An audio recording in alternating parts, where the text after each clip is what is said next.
Salam SN, ketemu lagi dengan saya Agus Harizal Alwi Hikmat, pemimpin redaksi Suara Nusantara dan koran sn.com. Hari ini edisi ke-196, Kamis 4 Juli 2024, kita edisinya podcast. Dan tamu podcast hari ini kita kedatangan seorang coach fitness ya. Dia nama lengkapnya Angga Madya Pratama atau yang biasa dipanggil Coach Angga ya. Ya, betul sekali. Atau Angga MP ya. Nah itu. Oke, sore ini saya panggil Coach Angga atau Angga aja ya. Dan kita akan ngobrol-ngobrol seputar dunia powerlifting ya. Dan ternyata minat warga anak muda Kota Palembang dengan dunia powerlifting itu begitu tinggi ya. Udah sangat mulai tinggi banget ini. Ada faktor apa ini menurut Angga? Yang pertama sebenarnya powerlifting ini awalnya itu terinfluence dari orang di luar Palembang, ya, Jakarta biasanya. Nah di Jakarta itu ada yang namanya kayak kompetisi lokal yang diadakan oleh strongman. Jadi dari situ banyak yang upload mungkin dari sosial media, YouTube. Jadi sekarang kan udah gampang tuh untuk cari bagaimana referensi buat memulai powerlifting. Baik itu beli program di website, baik itu lihat channel YouTube, atau juga coaching online. Oke, itu setelah orang Palembang melihat yang di Jakarta ya. Nah di Palembang sendiri gimana? Oke, jadi ada yang mencetuskan. Nah, nama tempat gymnya itu Okami Fitness. Oke. Nah di situ tempat gymnya luas. Nah dia itu kayak gym komersial, tapi juga menyediakan platform powerlifting. Nah awalnya orang-orang yang gym di sana itu ya nggak tahu Ya tentang latihan powerlifting ini. Oke. Jadi satu cerita ternyata owner itu yang suka powerlifting ternyata. Owner gym itu sendiri. Nah jadi pada saat itu sebut aja namanya Pak Karim ya. Ya Pak Karim. Halo Pak Karim. Salam sehat ya. Oke lanjut ya. Ya pada saat itu ya aku bekerja sama Pak Karim. Nah jadi dia yang mengajak saya latihan bareng. Nah jadi pada saat itulah aku mulai melatih powerlifting. Latihan bareng sama dia. Pada saat pertama kali. Nah jadi cuma berdua awalnya. Beberapa waktu kemudian datang beberapa orang, itu mungkin dari tempat gimana gitu, kita nggak tahu, kita nggak kenal. Dia latihan powerlifting juga ternyata. Nah namanya Marcel. Nah akhirnya sibuk saya berdua latihan sama Marcel. Nah, seperti itu sampai kita terus upload di sosial media. Banyak yang DM tertarik untuk ikut ya, untuk latihan kayak gitu. Dan kemudian demamnya ini karena apa kemudian? Ada momen khusus atau gimana? Nah kalau momen khususku kalau dilihat-lihat sudah berkembang itu pada saat di RAW pertama.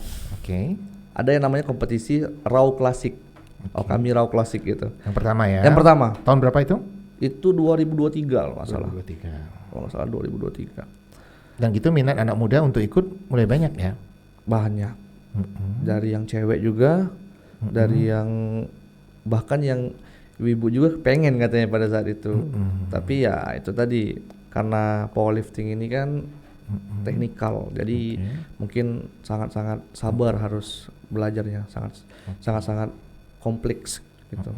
Menurut Angga, apa yang membuat minat anak muda sendiri ingin menekuni atau latihan powerlifting ini? Kalau yang aku lihat dari pertama ya banyak kesan yang aku lihat tuh latihan powerlifting ini kan lebih cenderung di kekuatan. Ya. Dan ada titik sangat enjoy di kita latihan itu. Kayak seru gitu. Seru ya. Seru. Dan juga ada kayak perasaan ada atraktifnya ya, bangga, kayak perasaan bangga gitu. Kalau kita bisa lakukan gerakan ini dengan sempurna gitu loh. Jadi gerakannya itu kan kayak ada 3 gerakan gitu. Squat, bench press, sama deadlift. Nanti disertai foto-foto ya nanti ya, Angga menyertakan ya. Lanjut. Nah, jadi gerakan-gerakan ini nih kayak kita tuh lebih ke arah teknikalnya gitu. Seberapa bagus kamu ngangkat ini, seberapa berat kamu ngangkat ini, kayak gitu loh. Berbeda dengan kayak kita gym pada umumnya, latihan fitness pada umumnya, itu kan kayak fokusnya kayak bentuk badan, tambahin massa otot, lebih langsing kayak gitu.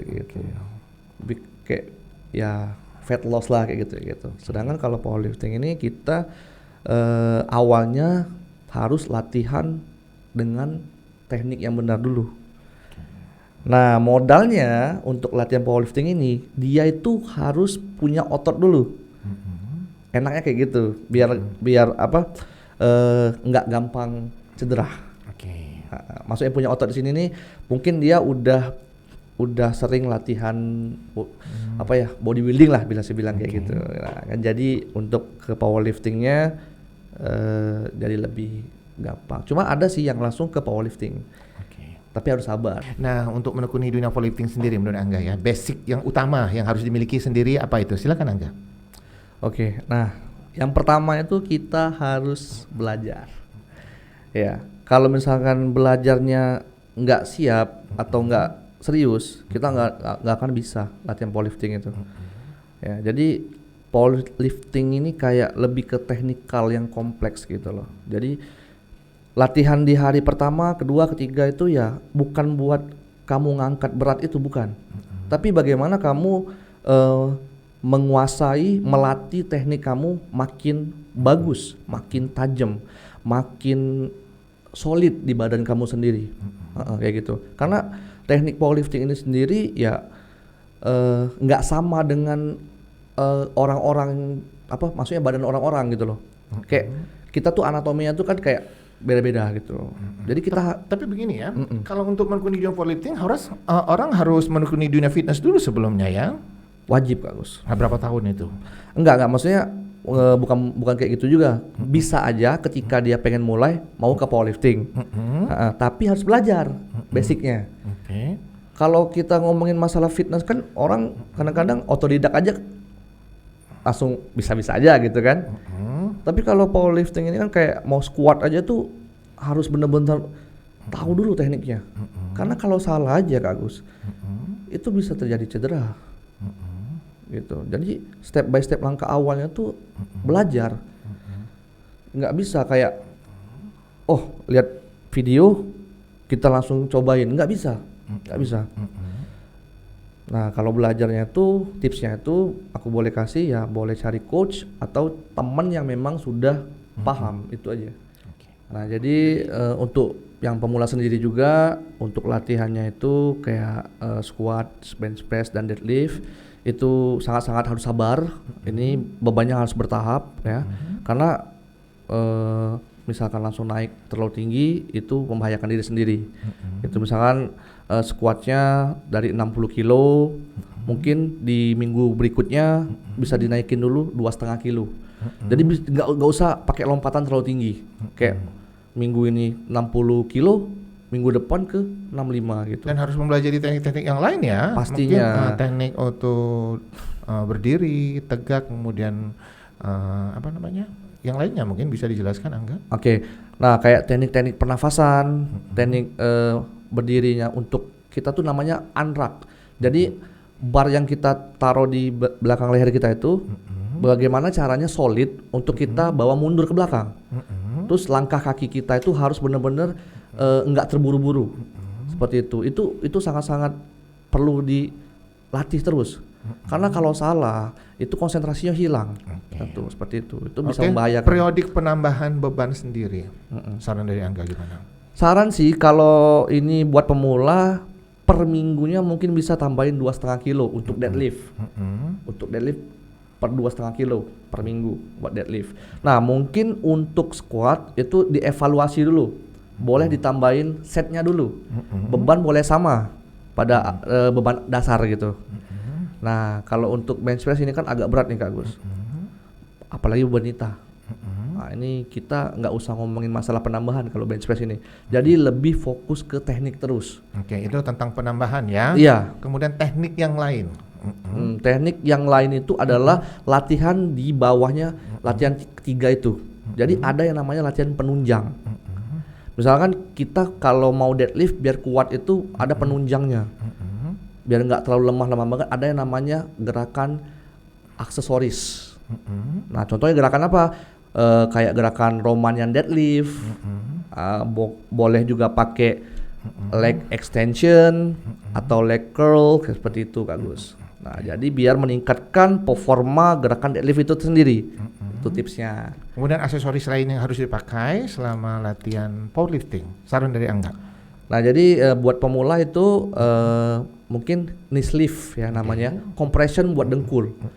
Nah, jadi itu penting kalau buat pemula. Jadi biar dia stabil squatnya gitu. Nah, boleh kemudian ada bell. Nah, jadi bell ini juga untuk memaksimalkan napasnya dia pada saat mau squat gitu. Dan aksesoris yang lain mungkin yang harus dipakai atau tidak mesti dipakai, bisa diganti yang lain. Dua itu penting. Kalau yang lain ya sepatu kan, ada sepatu powerlifting. Sepatu powerlifting ya. Ya, tapi boleh sih pakai sepatu yang lain gitu. Boleh ya, tapi lebih nyaman sepatu powerlifting ya. Ya, betul. Tadi tersinggung obrolan ada bel yang mempengaruhi pernapasan. Ini boleh dijelaskan Angga? Nah, ini banyak sekali yang tanya juga sebenarnya. Apa sih fungsi pengait di pinggang itu atau bel itu kan, apalagi buat powerlifting gitu. Sebenarnya itu untuk memaksimalkan core bracing namanya, atau teknik pernapasan kita agar angkatan kita itu stabil dan bisa kuat. Nah, contohnya dia nggak bisa kuasai teknik pernapasan itu.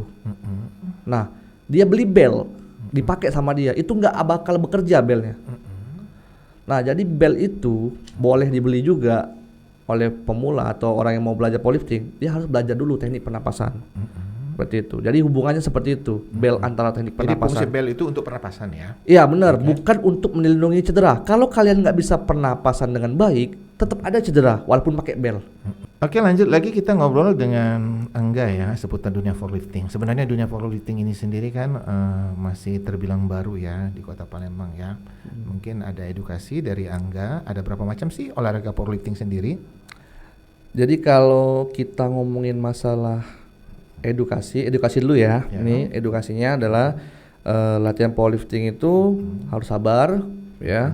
Dan kita benar-benar kalau emang pengen latihan yang serius itu harus coba cari coach dulu. Karena tanpa pengawasan coach bisa cedera. Ya. Nah, terus ada 3 gerakan nih untuk latihan powerlifting nih yang biasa dipertandingkan juga.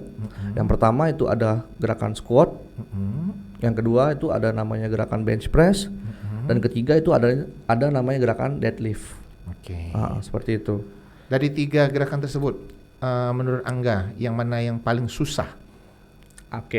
Ini menarik nih. Jadi yang paling susah itu sebenarnya itu bench press. Nah, jadi masing-masing gerakan ini punya technical checklistnya. Kayak kita tuh ada kayak ini tangan harus kayak gini, ini napas harus kayak gini gitu, ini kaki harus kayak gini gitu kan. Itu tuh nggak boleh kayak sedikit, kadang-kadang sedikit salah aja kayak ngaruh gitu. Jadi bench press itu kayak gerakan menahan kayak gitu, kayak dada gitu kan. Gitu. Nah itu untuk tekniknya tuh sulit. Dan selanjutnya setelah tingkat kesulitan bench press, yang kedua apa nih menurut Angga? Yang kedua itu ada sumo deadlift. Jadi kan deadlift itu ada 2 macam gerakannya.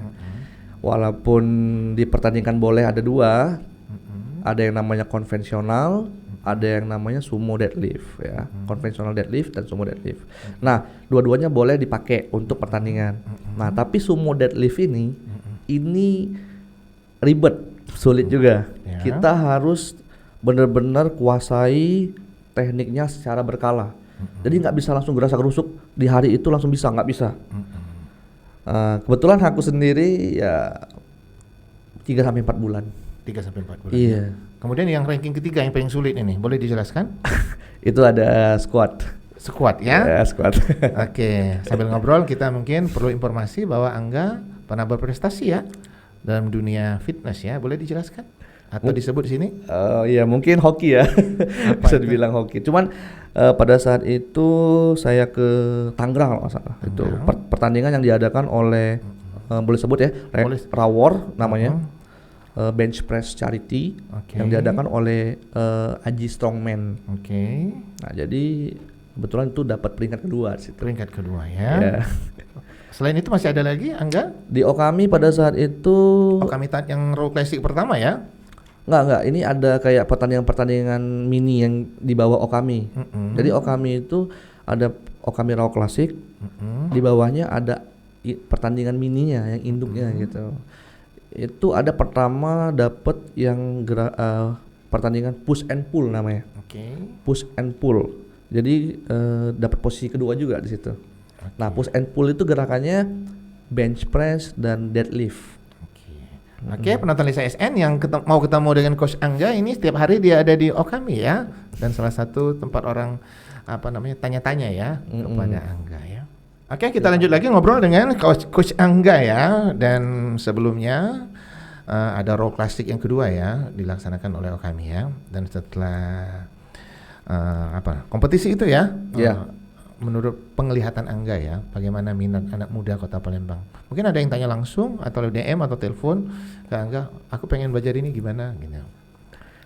Ini minat yang kayak pingin ikut latihan, pingin ikut lomba itu sebenarnya nggak terlalu banyak nih. Nggak terlalu banyak. Cuman yang tadinya nggak ikut di Raw 2 ini. Antusias sekarang. Oh, antusias ya? Ya, yang waktu ikut Raw 2 cuma sedikit. Jadi anak-anak powerlifting di Palembang ini pada saat Raw kedua itu cuma sedikit yang ikut. Nah, yang nggak ikut ini nih antusias bakal latihan terus untuk ikut yang event selanjutnya. Kita bicara tentang resiko ya. Ini kan olahraga berat ya. Kalau tidak dalam pengawasan tentu ada risiko cedera dan sebagainya. Menurut Angga, kita bicara tentang risiko bagaimana?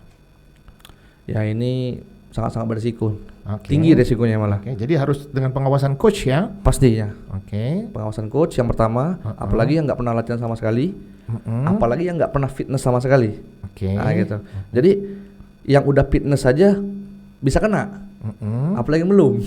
Itu. Lanjut penonton Lisa SN ya, dan ternyata saya juga adalah member Okami dan saya lihat itu yang minat anak muda di powerlifting itu ternyata ada cewek-cewek juga ya. Banyak cewek sekarang. Yang masih muda dan cantik-cantik juga rupanya ya. Nah, dari komunikasi dengan Coach Angga, kenapa mereka minat untuk menekuni dunia powerlifting? Silakan Angga. Nah, kalau minat cewek-cewek sendiri, ya mereka itu aku lihat ya bersemangat ya. Apalagi sampai kita tahu nih ya, powerlifting itu kan perlu gear. Gear itu dari belt, knee sleeve, singlet, nah gitu kan. Ini harganya kan lumayan fantastis Kak Gus. Dan mereka rela mengeluarkan budget ya. Iya. Yang harusnya kalau cewek-cewek beli alat-alat makeup ya, dan mereka beli alat-alat olahraga. Iya, kebalik ini. Kebalik ya.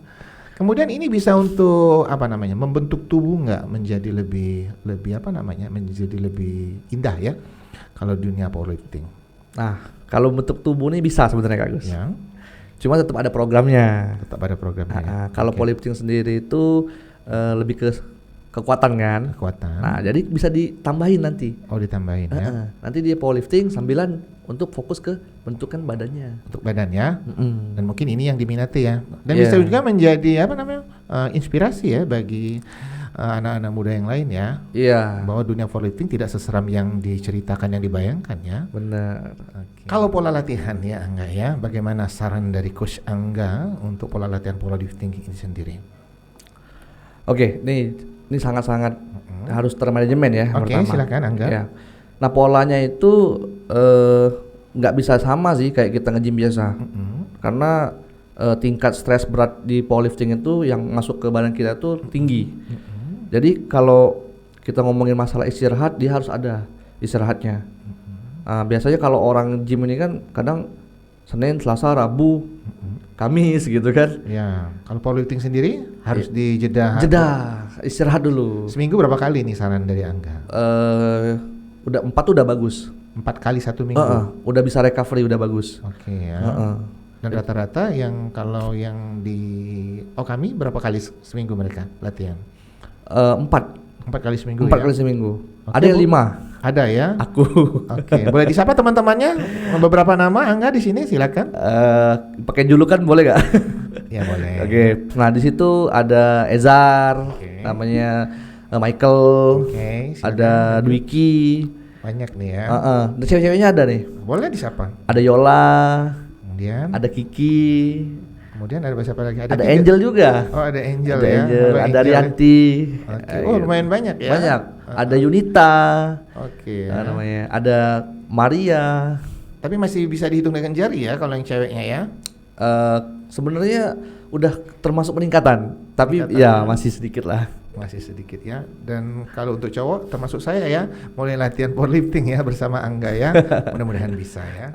Oke, makin seru ngobrol dengan Angga ya. Dan Angga sendiri sebagai coach itu lebih intens ya, lebih dalam ke dunia powerlifting ya. Ya, benar sekali. Kenapa ini Angga? Ada sebabnya ini, silakan.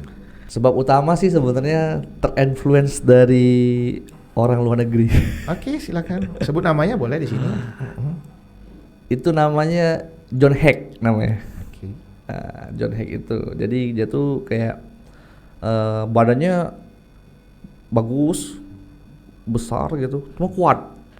Nah, latihannya tuh kayak gimana kita bilangnya? Kuat, bagus, safety gitu loh. Nggak asal-asalan gitu loh. Dan ngebuat adrenalin itu terpacu. Kalau lihat dia latihan tuh seperti itu. Nah, dari situlah aku belajar gitu. Oke, Angga ya, ternyata terinspirasi dengan orang luar negeri ya. Iya. Dan saat ini coach Angga itu lebih mendalami ya powerlifting. Ini sebenarnya apa yang membuatnya begitu, Angga? Oke, ini yang pertama di Palembang juga tuh coach powerlifting tuh dikit. Oke. Bisa dibilang tuh awalnya hampir nggak ada. Oh, ini peluang bagi Angga ya. Iya kayaknya. Dan ternyata satu persatu orang mulai latihan ya sama Angga ya. Iya, kebanyakan Latihan bareng ya. latihan bareng, minta tips dari DM, beberapa dari tempat teman-teman gym-gym lain gitu. Oke. Bagaimana caranya dan lain-lain gitu. Oke. Tapi ya untuk jadi coachnya tuh ya memang butuh waktu. Butuh waktu ya. Karena ini benar-benar Beda dengan fitness biasa ya. ya kayak angkat biasa beda gitu. Oke Angga ya, kita bicara tentang pola makan ya. Atau apa namanya, kalau orang fitness itu kan mengatur pola makannya luar biasa ya, tidak yang berlemak, harus banyak protein, mengurangi karbohidrat dan sebagainya ya, biar terbentuk tubuh yang indah. Bagaimana dengan dunia powerlifting? Silakan Anda, Angga. Nah, ini menarik nih. Silakan. Untuk makanan sendiri sebenarnya hampir sama kayak fitness, kayak bodybuilding kayak biasa gitu, membentuk badan tuh hampir sama. Cuma yang membedakan ini, misalkan ada orang penggiat powerlifting, ya, dia harus cari tahu performance berat badan dia yang bagus tuh di mana. Jadi dia bakal atur kalorinya lebih tinggi atau lebih rendah gitu. Karena angkat beban powerlifting ini pola makannya harus lebih banyak diatur untuk energi. Nah, jadi kayak untuk kita bilang diet gitu ya mungkin jarang lah ya. Jarang ya. Cuman ada beberapa pola diet untuk powerlifting mau menuju ke kompetisi. Oke. Agar berat badannya itu cukup di kelas yang bakal mereka ikuti. Oh, ada batasannya juga ya. Ada gitu. Jadi makan-makanannya tuh hampir sama tetap, tapi kebanyakan untuk powerlifting ini biasanya konsumsinya lebih ke kreatin gitu, daging gitu. Dan lebih banyak dengan orang fitness biasa. Tergantung berat badannya mereka. Oh, tergantung ya. Ya, kalau misalkan udah 80 kilo ke atas, oh banyak. Banyak ya. Ya, ayam itu bisa satu, Kak Gus. Kemudian Angga? Jadi kalau untuk makan-makan yang lain, ya biasa powerlifting konsumsi kopi, kafein. Oke. Biar fokus. Kafeinnya agak tinggi. Oke. Jadi mereka itu kayak latihan itu benar-benar harus punya ketahanan. Jadi nggak boleh di sela-sela latihan tuh lapar. Jadi sebelum latihan powerlifting, makanannya mereka itu harus cukup karbohidrat. Karbohidrat sebelum latihan. Nah, berbeda kalau misalkan kayak fitness ya, bodybuilding ya ada karbohidratnya, cuma kadang-kadang kan nggak terlalu banyak gitu. Lebih banyak protein ya. ya biar tubuhnya lebih asing gitu. Oke, jadi agak beda dengan fitness biasa ya. Ya mirip-mirip sebenarnya gitu. Mirip ya. Tapi Mirip-mirip. mereka tidak terlalu apa? Diet. Kalau menjelang pertandingan baru diet ya. Itu pun kalau berat badannya nggak sampai. Oke. Kalau sampai nggak perlu mereka. Oke. Heeh. Ada tips tentang pola makan dari Angga untuk atlet-atlet powerlifting? Nah, kalau yang tips pola makan ini kita harus jaga itu sebenarnya di performa kalori. Nah, kalori itu jangan sampai terlalu rendah pada saat kita mau latihan. Nah, karena bisa menurunkan performa latihan. Jadi karbohidratnya harus benar-benar dihitung cukup. Kalau kita ngomongin ya orang-orang diet itu kadang-kadang suka dikurangin. Nah, ini harus cukup dihitung. Tuh.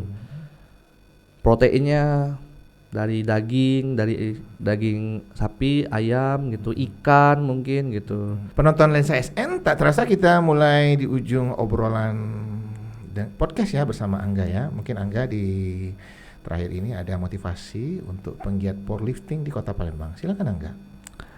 Ya, yang pertama untuk motivasi ya, semoga ini bisa sampai ke teman-teman juga ya. Nah, buat teman-teman jangan takut untuk mulai dulu.